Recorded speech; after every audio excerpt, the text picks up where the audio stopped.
Greg, good morning, good afternoon to you. Hello, everybody. Right.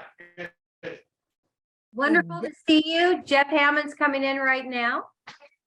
Great. Can you hear us? Yeah. Yes, we can. Yes, we can. Great. Okay. We got Chad Elliott, who's our technical salesperson on the engine shop. Chad's probably the foremost engine specialist as far as parts and pieces and supplies go in the country.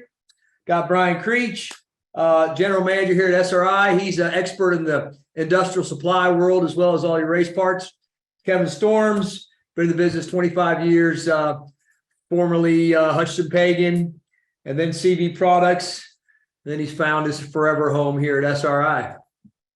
But these guys are the brains in the performance parts business pretty much in the country right here. So Then what you're saying is you hire good people. yes. Well, we wait for Jeff, and hopefully we're going to resolve this little technical challenge. We're very sorry about that, but Greg, why don't you carry on? I mean, the theme of your webinar is the state of the racing industry through the eyes of a professional distributor, and you guys are a lot more than just a distributor.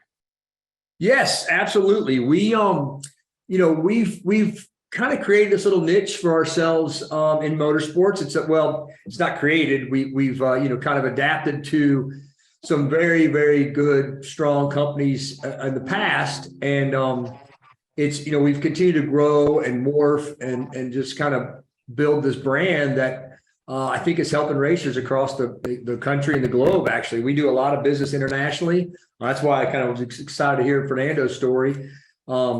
So yeah, it's a pretty neat business we've created along with Stock Car Steel on the raw material side. Stock Car Steel, when we started this business, we were 90% NASCAR. And throughout the years now, we've grown to where that percentage of NASCAR business is under 50% now. And it's been replaced by, massive amounts of people in the dirt racing world, drag racing. We have a shop now in Indianapolis, SRI Indy, that handles a lot of the NHRA guys, as well as IndyCar. So we've really expanded and kind of, branched out to other motorsports opportunities, and diversification is kind of key. We've got a big initiative we're working on right now, and that's our e-commerce initiative to really diversify. And, right now I would consider ourselves a primarily professional race series distribution company. But we're really wanting to reach out to, the guys that are building cars in their garage and, work on them a couple times a year. Those are the guys we want to touch with our e-commerce business. So we've got a really, neat business. We've had really good opportunities and good employees that have kind of pushed us along the way. Hi, Jeffrey. Okay. Greg, have you seen a resurgence in what I call grassroots racing in this recent? Yeah. I think, starting with, kind of the dirt racing, right? We have one of our little businesses called SRI Dirt and Drag over in Denver, North Carolina. We serve trackside to a few of the local racetracks, Cherokee and Friendship here in North Carolina, kind of local to our area. And the car counts last season were amazing. They were really, the pits were busy. The car counts were great.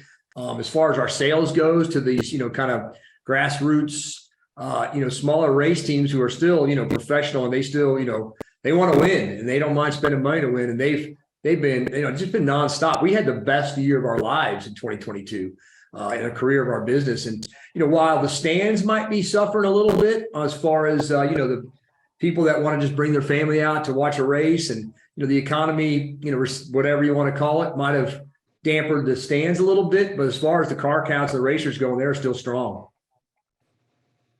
Well, that's what it seems to me is it's gotten, good across the board. Modified racing, dirt racing, late model, super late model.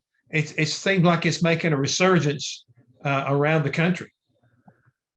Absolutely. Yeah. And coming off of what I would say was probably, one of the best NASCAR seasons I can remember, with 19 different winners. And, I think, when you look at that and how that filters down to everybody, You start off with Grassroots, and you look at, the national series in dirt racing with World of Outlaws, with like Kyle Larson's new series that he started up with Brad Sweet, who I know was on earlier today. I think there's exciting things going on, through all those things. Again, back on the dirt racing, we had back-to-back weekends here in Charlotte, North Carolina, with the World Finals in late models and big blocks. And man, it was just amazing. Again, I don't want to put dampers on anything, but the stands weren't packed for that event, that big blocks World Championships, but the car counts were amazing. The pits were alive and energetic. I mean, it was just a really great scene. And then the next weekend was the World of Outlaws finals. And that was just, that was, I think they had record attendance, and they had, more car counts than ever. So it was really good. I think, again, all around, there is a resurgence. And I think, not to get political, but I think if everybody just got to be quiet, I think we'll be just fine the next coming years too. When you talk about the next coming years and everything, the issues that happened in 2022, predominantly with the Cup car, are we in good shape as we move forward with the new car into 2023?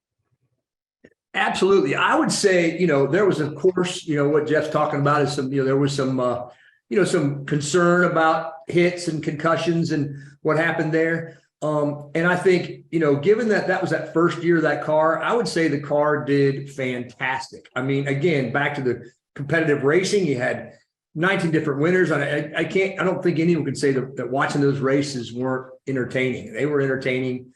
It was, knuckle biters down to the end. It was great. Now, again, brand new car, brand new design. There's going to be some issues. There are going to be some rule changes, and design changes. I think we've seen that in the offseason. I think NASCAR addressed the problem. DeLauro looked at the design. There have been some changes that, again, aren't going to break the team's banks. This was made to help race teams, kind of control their budgets. I think the changes they made to these cars is not going to be drastic to where it's going to cost the team a ton of money, but it is going to make the car a lot safer. And I don't think it's going to affect the racing whatsoever. I think maybe even better, they made the driver will feel more confident that they can, they're not going to get a concussion if they hit the wall or whatever. They're going to be more confident to go even faster and mix it up even more. So I think NASCAR did a great job designing the car, rolling out the car the first year. I think NASCAR and DeLauro together have done a great job addressing the changes that need to be made. So besides that, what else do you see as we move forward into 2023? Well, I see, another one of the topics I kind of want to talk about was drag racing.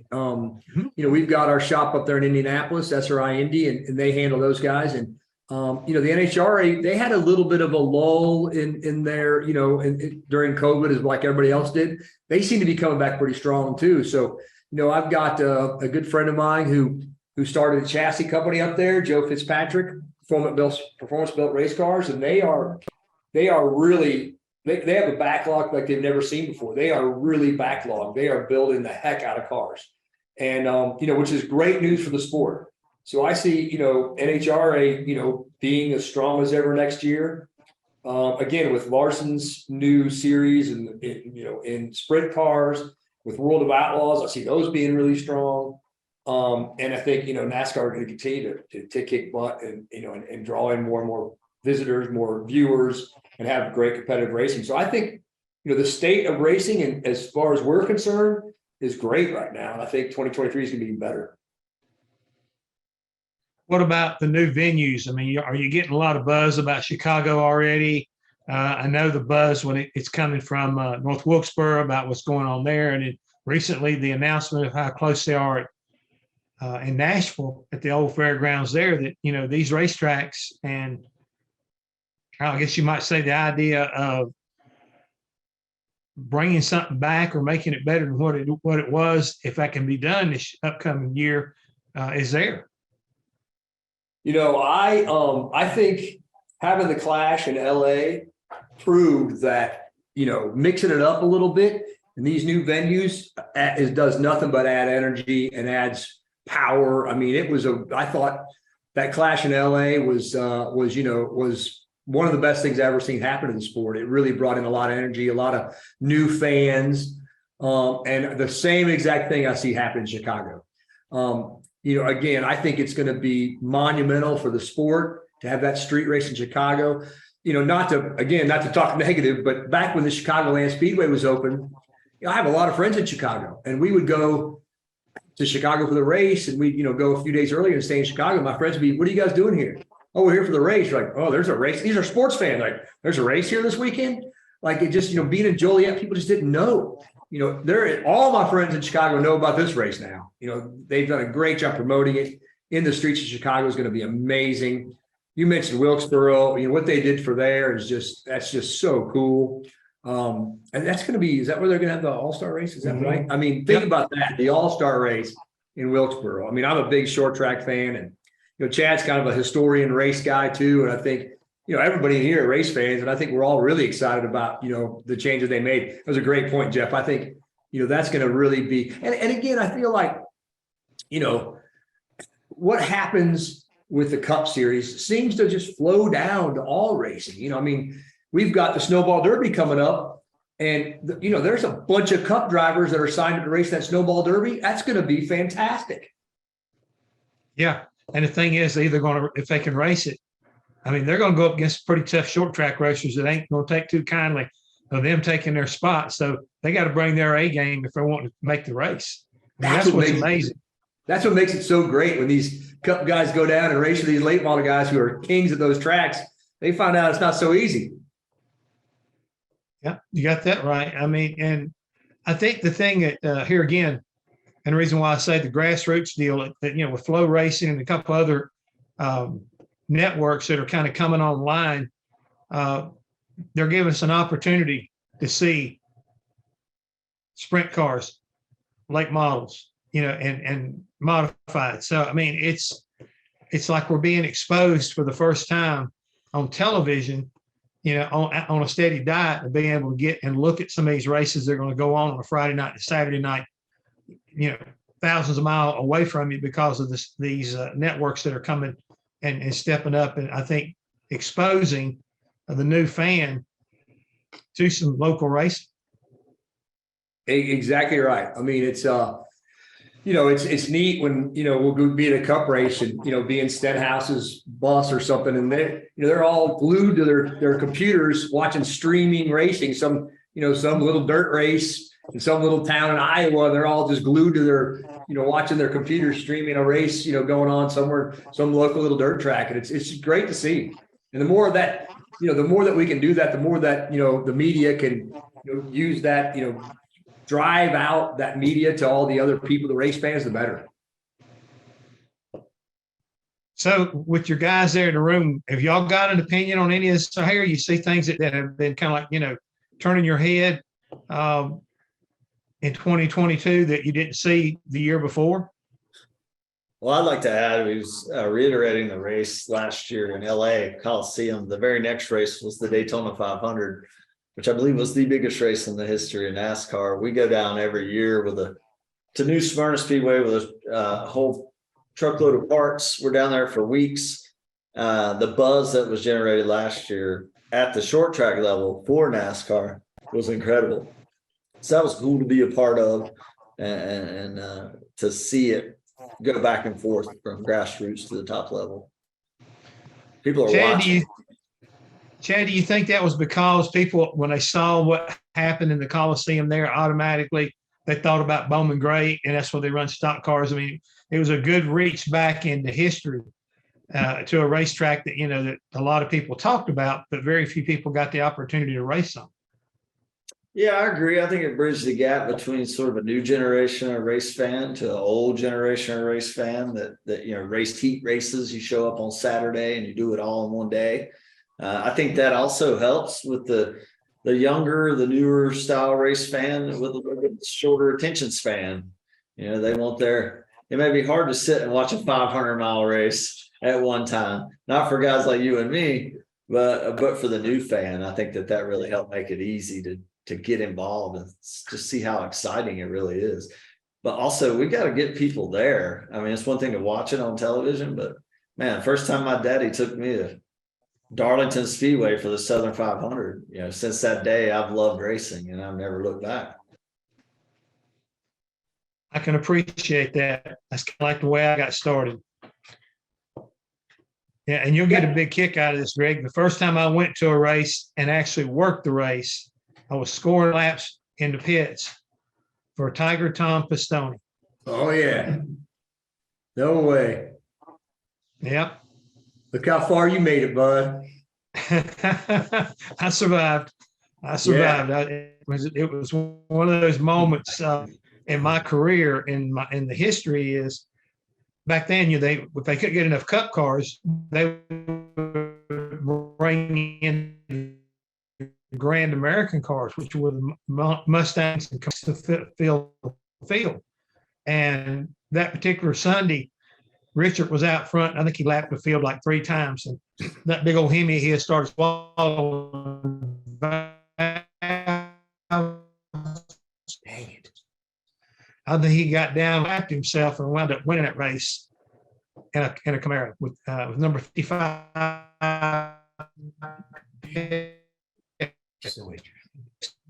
Car. Oh, I think we lost Jeff again. Jeff, you're going in and out again. Am I going in and out?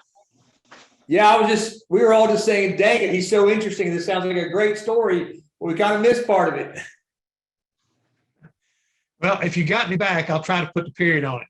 Connie Lund won the race over Richard Petty after unlapping himself in a Camaro. Nice. So it's a memory that I've never forgot. Did you know him? Oh, yeah. Tiny Lund was the big guy. I think that first race I was talking about, you probably were there with Flossie, Junior Johnson, Cale Yarborough, 78 Southern 500. I think I remember seeing you in the picture in Victory Lane with us. The funny story is, you remember Shorty Edwards that worked with us. He said you guys won so many races back then that you guys got tired of going to Victory Lane. You won so many times with Daryl. Hey, Shorty did, because he's just an old stick in the mud. You know what I'm saying? Yeah, right. I never get tired of going to Victory Lane. Never going to Victory Lane. What's wrong with him? Yeah, right. I'm starting to salivate because these stories are making me want to drink a beer. Easy, Greg. Easy. We ain't got much longer. What else you got to share with us today? Well, It's almost beer 30. I don't know. I just, Kevin was a big part of the next gen car, and as far as distributing all the parts for the next gen car. And I don't know, anything that really sticks out on your head? Well, just, how far we've come in the last year and a half. Gosh, we started distributing parts for that new platform. I guess it would have been May of 2021. So now a year, right at a year and a half in, things the dust has settled, so to speak, and it's much more manageable than it once was, which just goes with time and experience, and a lot of supply chain issues that were a large problem following the pandemic going into this new platform. It was a struggle, though. I don't think anybody would deny that in the beginning, but we got cars done, got cars to the racetrack. I mean, as you well know, there were teams flying from LA at the Coliseum back out to Daytona to put parts on cars to race in Florida last year, Mm-hmm. But as an industry, as a whole, we got through it. And now I think we're going to be that much better going into 23. I agree. Yeah, I've had a little interesting perspective with the next gen car. One of my really good friends is a driver of the Cup Series and a team owner with Denny Hamlin. And so, he's got an interesting perspective because, as the driver of the car, he's got his own opinions on that. I think he's made some of them made publicly. But again, I think no one denies, even, Denny and Harvick and those guys, no one denies that the racing was great this year. But as a team owner, I think he loves his new car, what it's done to the value of his business, what it's done to the value of his charter, what it feels like it's going to continue to do to the value of his charter. So I think, I think it's doing its job. And Yeah, I think, listen, I think, again, like I said the first time, I think the NASCAR took a chance. And I think it was, a lot of this was spearheaded by Jim France and his vision. And I think it's working out well. I think it's going to be a really, good thing for the future of our sport for, years and years to come. I know you're very close to, looking on down the road. When do you think this style of race car will find its way to the Xfinity Series? Well, that's a great question. And it's a question that everybody in this room is very, very curious to know because, a lot of our business, the distribution business, is inventory management. So, we had to deal with it last year of, kind of phasing out the Cup inventory that was kind of exclusive to the Cup Series pre-next gen car.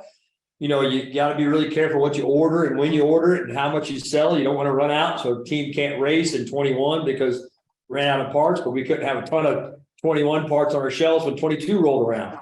So we're kind of the same boat now with the Xfinity car. Like, how much do we bring in? How much do we have?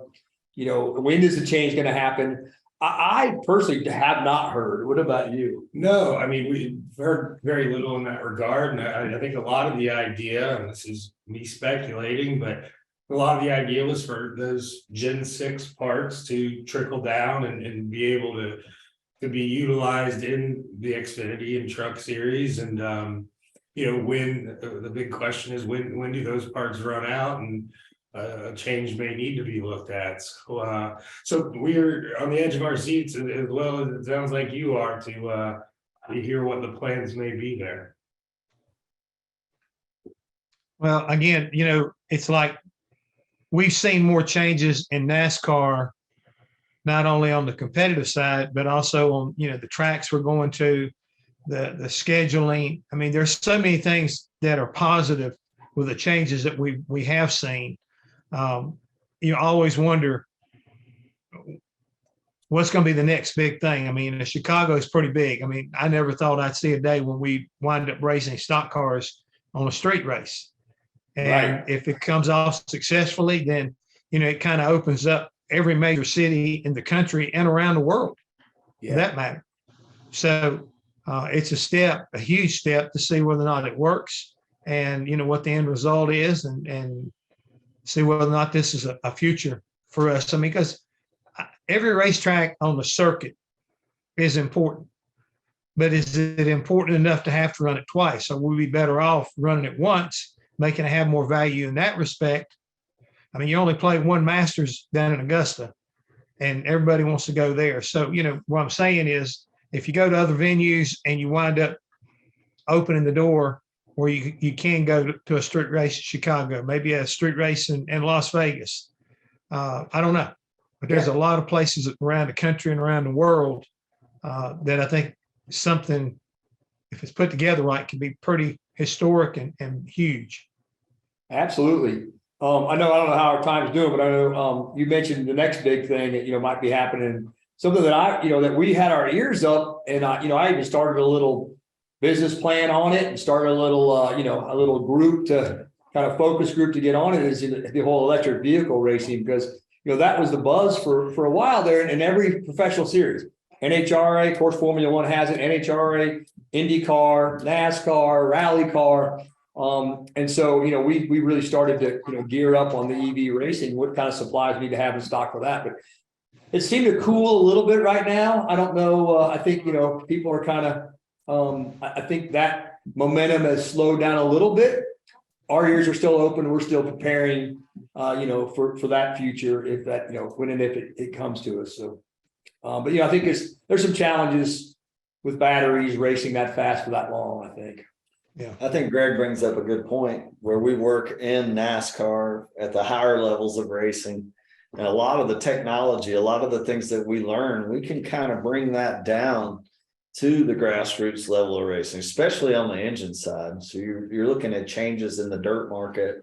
We're seeing these engines built much more aggressively with, smaller, lighter weight parts. The manufacturers have gotten way better. The materials, coatings, everything has gotten better to where we can bring that technology more affordably to the masses. I think that's why we've succeeded as a distributor as SRIs, because we have a lot of technical know-how to be able to segue the gap from the customer to the manufacturer and get them on the racetrack in the best scenario possible. And I think they trust us, our opinions, what we see.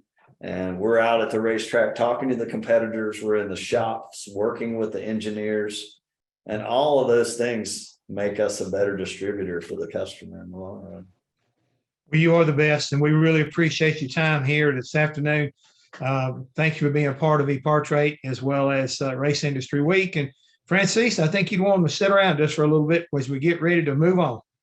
Absolutely. And thank you very much, everyone at SRI. I mean, for your Brian, say hi. Thank you. Thank you very much. Registering on Epartrade is easy. To start, click on the Join for Free button on the homepage. First, search your company to see if it's already in our database. If you see your company on the list, click on it to select it.